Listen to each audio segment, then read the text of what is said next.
నాకు చాలా అనుభవాలండి లైఫ్లో. ఇదేళ్ళ నుంచి చూడలేనివి, ఊహించలేని చూశాను. చూడకూడనివి, వినకూడనివి. ఒక అమ్మాయి వచ్చాను, వచ్చి సరే అది కడప ఏంటమ్మా చెప్పి చెప్పకూడని విషయాలు సార్. ఏంటమ్మా కళ్ళని పెట్టుకో, నా క్యారెక్టర్ సంబంధించిన విషయాలు బయట చెప్పుకోరా,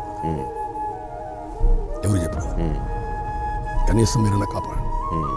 ఏమన్నా దాన్ని అంటే మనకు తెలియకుండా ఆమెని బెదిరించి లొంగ తీసుకున్నారా అధికార పార్టీ వాళ్ళు? అమ్మాయి వచ్చేయడం ఇలాంటి ఎన్నో జరిగాయి. భర్త కూడా ఉన్నాడా? భర్త ఉన్నాడు, ఉంటాడు. ఇలాంటి కొన్ని వందల కేసులు ఏంటి మీరు చూసారా? మేము ఎన్నిసార్లు ఫైట్ చేస్తాం. ఒక అమ్మాయిని లొంగ ఇది చేయడానికి బాత్రూంలో స్నానం చేస్తాం, నేకడ్ ఫోటోలు తీశారు. అమరావతి రైతులు పోరాడతామంటే డ్రోన్స్ పంపించి ఫోటోలు తీశారు బాత్రూమ్ పైన.